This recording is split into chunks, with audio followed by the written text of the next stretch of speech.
Hello everyone, welcome to Sleepy Classes platform. I am Sonpriya, your history, art and culture faculty. आज हम discuss करेंगे the Paika rebellion, the Paika विद्रोह और the खोडा uprising of 1817. Now the Paika rebellion of 1817 took place in Khoda state of the Odisha province of British India. 1857 से पहले British exploitative policies के against जो regional resistance movements, rebellions या फिर revolts हमें देखने के लिए मिलते हैं, उनमें पाइका रेबेलियन का अपना एक अलग स्थान है. आप देखेंगे कि ओडिशा गवर्नमेंट जो है वो पाइका रिबेलियन को the first war of Indian independence के रूप में रिकॉग्नाइज करती है. गवर्नमेंट ऑफ इंडिया भी पाइका रेबेलियन को एक मेजर रीजनल अपराइजिंग के रूप में देखती है, जहां तक प्री 1857 रेजिस्टेंस मूवमेंट्स, रिवोल्ट्स और द रेबेलियंस आर कंसर्न्ड. गत कुछ दिनों से पाइका रेबेलियन जो है वो न्यूज में भी रहा, जैसा कि आप स्क्रीन पर यहां पर देख पा रहे हैं. कंट्रोवर्सी क्या थी? दरअसल एनसीईआरटी ने रैशनलाइज्ड एनसीईआरटीज को पब्लिश किया और यहां पे क्लास 8th की जो एनसीईआरटी है, जिसमें पहले पाइका रिबेलियन को डिटेल में डिस्कस किया गया था, उसे अब यहां से हटा दिया गया. यानी रैशनलाइज्ड एनसीईआरटीज में पाइका रिबेलियन ऑफ 1817 या खोडा अपराइजिंग ऑफ 1817 को इंक्लूड नहीं किया गया. अब इसको लेकर के जो फॉर्मर ओडिशा सीएम है नवीन पटनायक जी, उनके द्वारा नाराजगी जाहिर की गई. तो एनसीईआरटी ने क्लैरिफिकेशन दिया कि सितंबर-अक्टूबर 2025 में rationalised NCERT of class 8th का पार्ट 2 आएगा, जहां पे हम पाइका रिबेलियन ऑफ 1817 को बाकी जो रीजनल रेजिस्टेंस मूवमेंट्स या रिवोल्ट्स हैं उनके साथ में इंक्लूड करेंगे. नाउ आज की क्लास में हम पाइका रिबेलियन, आखिरकार इसको हम पाइका रिबेलियन क्यों कहते हैं या खोडा अपराइजिंग क्यों कहते हैं, इसे डिस्कस करेंगे. Who were the पाइकाज. सेकेंडली हम यहाँ पे पाइका रेबेलियन का जो बैकग्राउंड है, जिस बैकग्राउंड में ये रेबेलियन या रिवोल्ट हुआ, उसे डिस्कस करेंगे. इसी के साथ साथ में हम जो मेजर कॉजेज हैं, the causes of discontent among the people which led to the Paika rebellion और रिवोल्ट ऑफ 1817, इसे डिस्कस करेंगे. Major events, how the Paika rebellion unfolded and the legacy of the Paika rebellion. अगर आपको लेक्चर पसंद आता है तो do not forget to hit the like button, share the video with your friends and do let me know in the comment section. It really motivates. और अगर अभी तक आपने चैनल को सब्सक्राइब नहीं किया है तो चैनल सब्सक्राइब कर लीजिए, बेल आइकन प्रेस कर दीजिए, आपको सभी क्लासेस के नोटिफिकेशन आ जाएंगे. आगे बढ़ते हैं. पाइका रिबेलियन ऑफ 1817 और द खोडा अपराइजिंग ऑफ 1817. नाउ इसको हम खोडा अपराइजिंग क्यों कहते हैं? क्योंकि मैंने आपको बताया कि it basically took place in the Khurda state of the Odisha province in British India. हम इसको पाइका रेबेलियन क्यों कहते हैं? Because the Paikas were at the center of the खोडा uprising. Now the question arises, who were the Paikas. तो पाइकास के लिए हम कहते हैं they were the traditional landed militia of the Gajapati rulers of Odisha. Rulers of Odisha. ना इसका मतलब क्या है? दरअसल आप यहां पे देखेंगे कि ओडिशा के जो गजपति रूलर्स हैं, जो गजपति शासक हैं, they used to recruit military commanders from various social categories. और ये गजपति रूलर्स जो हैं, ये इन मिलिट्री कमांडर्स, जिनको बेसिकली हम पाइकास कहते थे, उन्हें रेंट फ्री लैंड ग्रांट्स देते थे, जिसे हम निष्कर जागीर कहते हैं, in return for their military services to the state. अब क्या था, जब कोई वॉर लाइक सिचुएशन होती थी तब ये पाइकास जो हैं ये स्टेट को मिलिट्री सर्विसेज प्रोवाइड करते थे और फ्री टाइम में ये जो बेसिकली रेंट फ्री लैंड है इसको कल्टीवेट करते थे. तो इसीलिए इनको traditional landed militia of the Gajapati rulers of Odisha कहा जाता है. और आप देखेंगे पाइकास जो हैं they were in existence since the 16th century, that is the time period of establishment of the Gajapati dynasty in Odisha. Now आगे बढ़ते हैं और आप यहां पे देखेंगे दो चीजें हमने समझ ली है अभी तक, कि खोडा अपराइजिंग को खोडा अपराइजिंग क्यों कहते हैं, and secondly why it is known as Paika rebellion. So it started from Khoda, and the Paikas, the military commanders of the Gajapati rulers, who were also known as the traditional landed militia of the Gajapati rulers of Odisha, they were at the center of this particular rebellion. So इसीलिए इसको हम Paika rebellion of 1817 कहते हैं। Gajapati rulers और पाइकाज या जो military commanders हैं उनके बीच में किस तरीके का अरेंजमेंट था उसको भी हमने यहां पर समझ लिया है।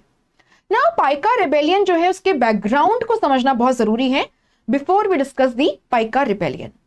तो यहां पर आप क्या देखेंगे 1803 1805 में हम basically second Anglo Maratha war के बारे में पढ़ते हैं, राइट। पेशवा बाजीराव सेकेंड है ना। So he went to the British, signed the treaty of Bassein with them and accepted their subsidiary alliance. But आप देखेंगे Holkar Scindias were not ready to accept this subsidiary alliance, so the second Anglo Maratha war broke out. 1803 में ये war शुरू हुआ।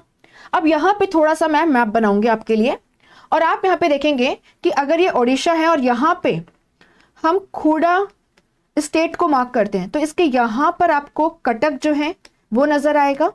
यहां पे आपको पुरी देखने के लिए मिलेगा जहां पे जगन्नाथ टेम्पल है और यहां पे आप गंजम जो है उसे देखेंगे। इसके अलावा यहां पर आप क्या देखेंगे, आप देखेंगे कि जो बंगाल है it was under the control of East India Company. The East India Company had taken direct control of Bengal after the 1773 Regulating Act, right. तो ये हमें थोड़ा सा यहां पे ध्यान रखना है। नाउ बंगाल जो है ये ईआईसी के कंट्रोल में है। गंजम डिस्ट्रिक्ट जो है यहां पर ईआईसी का कंट्रोल था। पुरी पे मराठास का कंट्रोल था। कटक पे मराठास का कंट्रोल था। और आप देखेंगे कि मराठास जो हैं वो 1740s ऑनवर्ड्स काफी ज्यादा ओडिशा की जो टेरिटरीज हैं उनको कंट्रोल कर रहे थे। यहां पर भी मराठा प्रेजेंस है। इनफैक्ट मराठास जो हैं उन्होंने खोड़ा के जो रूलर हैं उनकी भी कुछ टेरिटरीज पर कब्जा कर लिया था और उन्हें अपने कंट्रोल में ले लिया था, including the Jagannath temple of Puri. And this was a source of tension between the ruler of Khoda and the Marathas. So situation कैसी है, यहां मराठास हैं, यहां पे खोड़ा स्टेट और उनके रूलर मुकुंद देव सेकंड है when we are talking about 1803। और आप यहां पर क्या देखेंगे, इधर की तरफ ईस्ट इंडिया कंपनी है। नाउ जैसे ही सेकेंड एंग्लो मराठा वॉर शुरू हुआ, ईस्ट इंडिया कंपनी ने मराठास की जो टेरिटरीज हैं उन पे नॉर्थ से एंड गंजम के वाया साउथ से अटैक करना शुरू कर दिया। एंड यहां पे जो ईस्ट इंडिया कंपनी की फोर्सेस हैं वो कमांडर हारकोट के नेतृत्व में है ना, उनकी लीडरशिप में मद्रास से पुरी पहुंचे। ना इनको कटक पहुंचना था, बट आप यहां पर क्या देखेंगे, आप यहां पे देखेंगे कि यहां पे मराठास जो हैं they were resisting. So Harcourt जो बेसिकली ब्रिटिश कमांडर था उसने क्या किया, उसने यहां पे खोड़ा के जो रूलर हैं मुकुंद देव सेकंड उनको अप्रोच किया। उनसे कहा कि अगर आप हमें खोड़ा के वाया पैसेज दे देते हैं कटक पहुंचने का ताकि हम मराठास को हरा पाएं, तो फिर हम बदले में आपको मराठा से आपकी जो टेरिटरीज हैं, 4 परगनाज हैं which had been under the control of the Marathas since 1761 and also control of the Jagannath Puri temple, a major source of revenue for the state of Khoda, ये दोनों जो हैं ये लौटा देंगे। बदले में क्या चाहिए, मुकुंद देव सेकंड जो हैं वो ईस्ट इंडिया कंपनी को पैसेज देंगे टू रीच कटक। ठीक है, ये प्रपोजल था हारकोट का। मुकुंद देव सेकंड को लगा एनिमीज एनिमी इज फ्रेंड, सो आप यहां पर क्या देखेंगे, उन्होंने ईआईसी को ग्रीन फ्लैग मानते हुए उससे दोस्ती कर ली और खोड़ा के वाया पैसेज दे दिया। बहुत जल्दी आप देखेंगे by the end of 1803 entire Odisha except the state of Khurda was under control of EIC। अब यहां पे मुकुंद देव सेकंड जो है उन्होंने हारकोट को अपनी प्रॉमिस याद दिलाई कि अब टाइम आ गया है कि आपने मराठा से 4 परगनास वापस ले लिए हैं, आप हमें ये परगनास वापस कीजिए, जगन्नाथ टेम्पल जो है पुरी में उसका मैनेजमेंट वापस कीजिए, और इसी के साथ साथ में मॉनेटरी कंपनसेशन भी प्रॉमिस किया गया था, वो मॉनेटरी कंपनसेशन भी पे कीजिए। ईस्ट इंडिया कंपनी इस प्रॉमिस को फुलफिल करने को तैयार नहीं थी।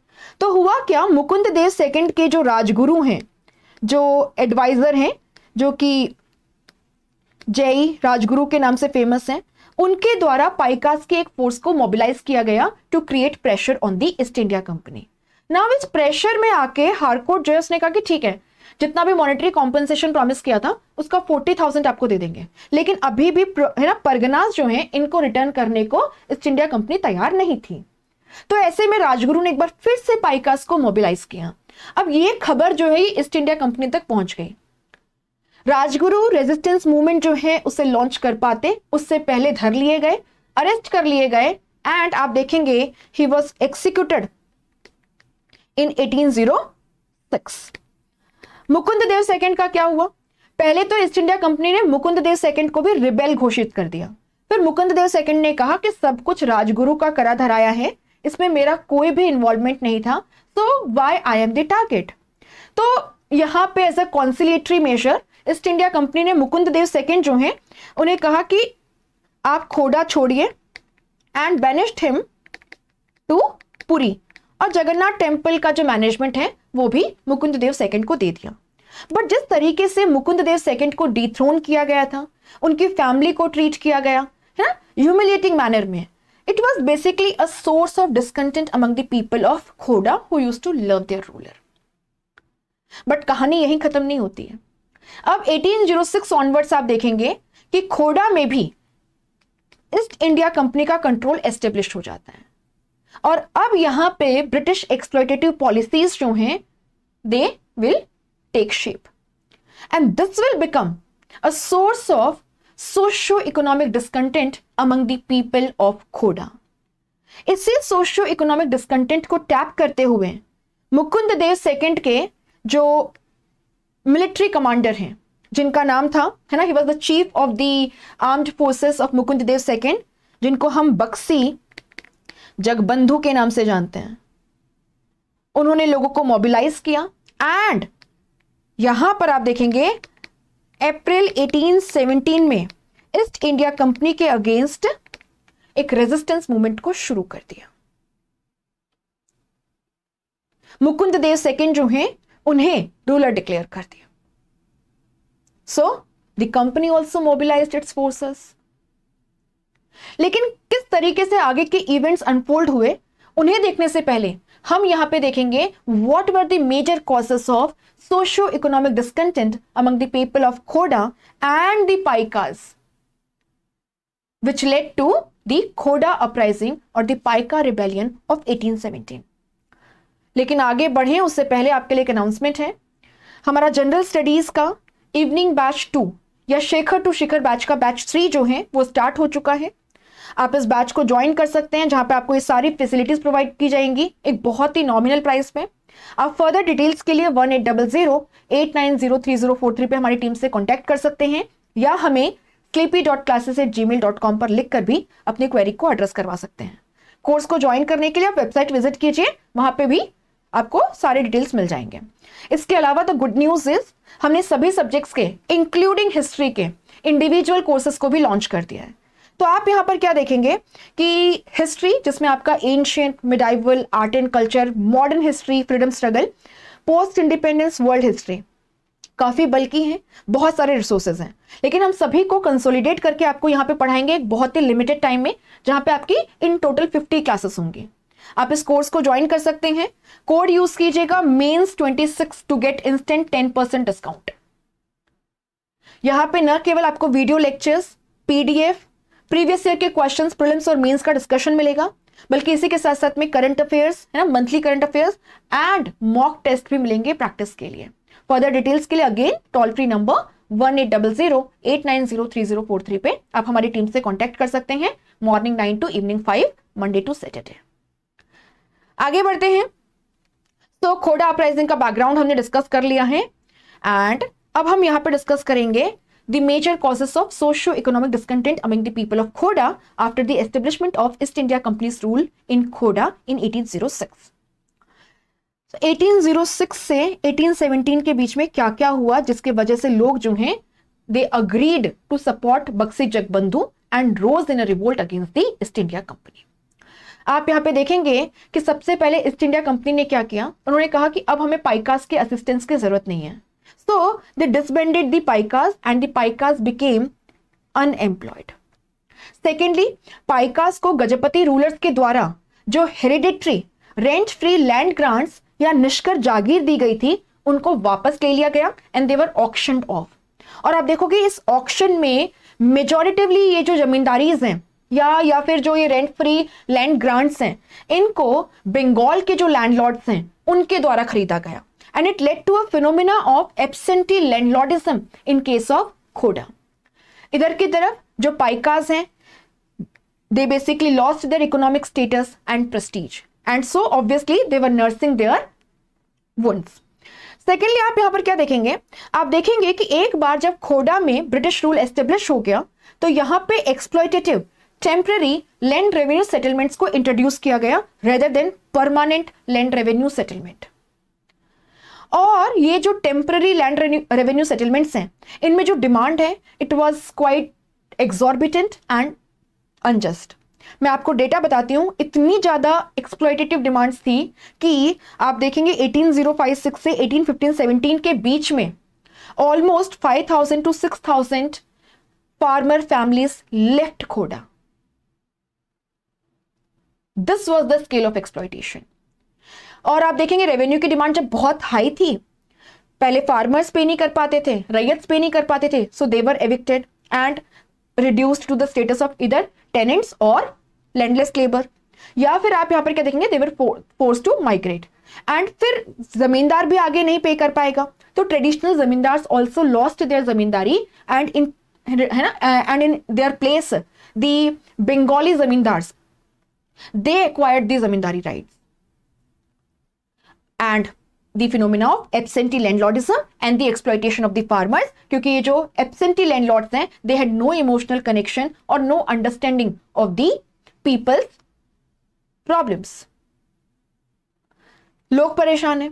अब इसी के साथ में आप क्या देखेंगे, कहा गया एक तो लैंड रेवेन्यू की डिमांड बहुत हाई है, अनजस्ट है, और अब ऊपर से आप यहां पर क्या देखेंगे, आप देखेंगे कि खोडा में ब्रिटिश जो हैं उन्होंने सिक्का या जो आपका सिल्वर रुपी है उसको इंट्रोड्यूस किया और कहा गया कि जितना भी रेवेन्यू आप पे करेंगे अब इस न्यू करेंसी में पे करेंगे रेदर देन दी कौड़ी और the cowries. This basically reduced the people's savings and increased their hardship. If this was not sufficient, आप देखोगे जो बेसिक आइटम्स हैं या फूड आइटम्स हैं उनमें आपको एक मेजर इन्फ्लेशन देखने के लिए मिलेगा. और इसी के साथ साथ में ब्रिटिश जो हैं उन्होंने यहां पे सॉल्ट मैन्युफैक्चरिंग, डिस्ट्रीब्यूशन और सेल पे मोनोपोली एस्टेब्लिश कर ली. तो many of the communities which were dependent on manufacturing of salt its sale, है ना, for their livelihood, they lost their source of livelihood. So आप यहां पे देखेंगे लोगों के बहुत ज्यादा ग्रीवांसेस हैं. इसके अलावा भी ब्रिटिशर्स जो है उनकी इकोनॉमिक पॉलिसीज बहुत ज्यादा एक्सप्लॉयटेटिव थी और जो ऑफिशियल्स हैं they were quite corrupt. So corrupt police and administration है, एब्सेंटी लैंडलॉर्ड्स हैं, और इसी के साथ में आप यहां पर क्या देखेंगे कि British exploitative economic policies. And जिस तरीके से खोडा के राजा को ट्रीट किया गया था, उनकी फैमिली को ट्रीट किया गया था in a very humiliating manner, this had created a wave of discontent among the people of Khurda. So Paikas नाराज हैं, ट्रेडिशनल जमींदार नाराज हैं, रैयत्स और आम आदमी जो हैं वो नाराज हैं, पॉलिटिकल क्लास में डिस्कंटेंट हैं. और आप देखेंगे इसी के साथ में ब्रिटिशर्स जो हैं they also started interfering in the cultural sphere of the और the cultural practices of the people of Odisha. और इनमें से आप देखेंगे कि आपके जो कांड ट्राइब्समैन हैं या जिनको कॉन्ड्स भी लिखा जाता है ना, इनके बहुत सारे जो कल्चरल प्रैक्टिसेस हैं उनमें भी ब्रिटिश इंटरफेयर करने लगे. सो एक तरफ आप क्या देखोगे, आप देखोगे यहां पे कि जो कांड ट्राइब्समैन हैं या है ना, कॉन्ड या कांड ट्राइब्समैन हैं, दूसरी तरफ आप देखोगे पीपल ऑफ खोटा, दे यूनाइटेड। और ऐसे में बक्सी जगबंधु जो बेसिकली मुकुंद देव सेकंड के मिलिट्री कमांडर हुआ करते थे, chief of his armed forces, he decided to lead the people. He decided to tap on the discontent among the people. Bakshi Jagabandhu जो है, he was dispossessed, he was reduced to beggary, and he had survived on public support for almost 2 years. So Bakshi Jagabandhu leader हैं, है ना, and conditions create हो चुकी हैं. Now people were ready to revolt against the East India Company. So the revolt began इन मार्च 1817. हमने आगे अप्रैल पढ़ा था, उसको थोड़ा सा मार्च कर लीजिएगा, है ना, मार्च 1817. एंड आप देखेंगे कि बहुत जल्दी ही, क्योंकि बक्सी जगबंधु को लोगों का, रैयत्स का, जमींदार्स का, है ना, कॉन्ट ट्राइब्समैन जो है उनका सपोर्ट था, पाइकास का सपोर्ट था. उन्होंने काफी सारी जो ईस्ट इंडिया कंपनी की टेरिटरीज हैं उनको 1 बाय 1 करके ऑक्यूपाई करना शुरू कर दिया, इंक्लूडिंग पुरी. और मुकुंद देव सेकंड जो हैं उनको अपना राजा डिक्लेयर कर दिया. अभी तक ये कहां थे? पुरी में बैठे थे. ईस्ट इंडिया कंपनी ने रिस्पॉन्स में मार्शल लॉ डिक्लेयर कर दिया. मुकुंद देव सेकंड को अरेस्ट कर लिया, उनको जेल में डाल दिया गया, और आप यहां पे देखेंगे he will die in jail. इधर की तरफ आप क्या देखेंगे? मेजर जनरल मार्टिनडेल, है ना, मार्टिनडेल जो है उनको खोडा में डिप्लॉय किया गया to basically suppress this Khurda uprising और द रेपेलियन. बहुत ज्यादा ब्रूटल सप्रेशन था, मिलिट्री का एक्सेसिव यूज था. And by May 1817 the uprising was largely contained. But Bakshi Jagabandhu और उनके कुछ जो क्लोज सपोर्टर्स हैं, they continued their guerrilla warfare against the East India company. East India company ने उनको कई तरीके से प्रेशराइज करने की कोशिश की, लेकिन आप यहां पे देखेंगे कि बक्सी जगबंधु डटे रहे. लेकिन फिर फाइनली एक सेटलमेंट हुआ and Bakshi Jagabandhu surrender to the British in May 1825. अब आगे ईस्ट इंडिया कंपनी जो है उसकी पॉलिसी में आपको एक शिफ्ट देखने के लिए मिलेगा because of the pressure that was created by the खोडा uprising और the Paika rebellion of 1817. East India Company आगे जो है थोड़ी लीनियंसी बरतेगी, कुछ रिफॉर्म्स भी लेकर के आएगी. सॉल्ट प्राइसेस को रिड्यूस किया गया, कुछ जो करप्ट ऑफिशियल्स हैं उन्हें डिसमिस किया गया, जो डिस्पोजेस्ड लैंड ओनर्स हैं, ट्रेडिशनल जमींदार्स हैं, उनके लैंड को उन्हें वापस दिया गया. और मुकुंद देव सेकंड की तो डेथ हो गई थी, लेकिन उनका जो बेटा है Ramchandra Dev third, he was allowed to move to Puri, है ना, and take over the management of the Jagannath temple. इसी के साथ में उनको 24,000 की ग्रांट जो है वो भी दी गई थी, है ना, रेवेन्यू ग्रांट्स जो है वो भी प्रोवाइड किए गए थे. खोडा अपराइजिंग ऑफ 1817 की लेगेसी क्या है? अगर हम प्री 1857 देखें तो आप देखेंगे कि खोडा अपराइजिंग या पाइका रेबेलियन जो है ये one of the major regional uprisings हैं. एंड इन्होंने बेसिकली ब्रिटिशर्स को डायरेक्टली चैलेंज किया था, और इनके प्रेशर में आके ब्रिटिशर्स को कुछ रेफॉर्मेटरी मेजर्स को इंट्रोड्यूस करना पड़ा था. So this is the legacy of the खोडा uprising of 1817, जिसने लोगों को सिखाया कि एक्सप्लॉइटेटिव रूल जो है उसके अगेंस्ट वॉइस रेज करना, उसके अगेंस्ट रिवोल्ट करना बहुत जरूरी है. So this is all about Khorda uprising from my side. आपको अगर कुछ एडिशनल पॉइंट्स पता है जरूर बताइएगा. बाकी जैसे मैंने कहा कि इंडिविजुअल सब्जेक्ट्स के कोर्सेज लॉन्च हो गए हैं स्लीपी क्लासेस के प्लेटफॉर्म पे. हिस्ट्री का भी उसमें कोर्स है, you can go and see the course once, जहां पे आपको लाइव लेक्चर्स मिलेंगे, पीडीएफ्स मिलेंगी जिनमें पीवाईक्यूज भी डिस्कस्ड हैं लास्ट 10 ईयर्स के प्रीलिम्स और मेंस के, साथ ही में current affairs and sectional test for practice of history subject, है ना. And this is at a very nominal cost, और आपको यहाँ पे कोड यूज करना है जो कि मैंने पहले बताया आपको. अगर कोई भी कंफ्यूजन है टीम से कॉल कीजिएगा 1800 890 3043 पे. Thank you so much.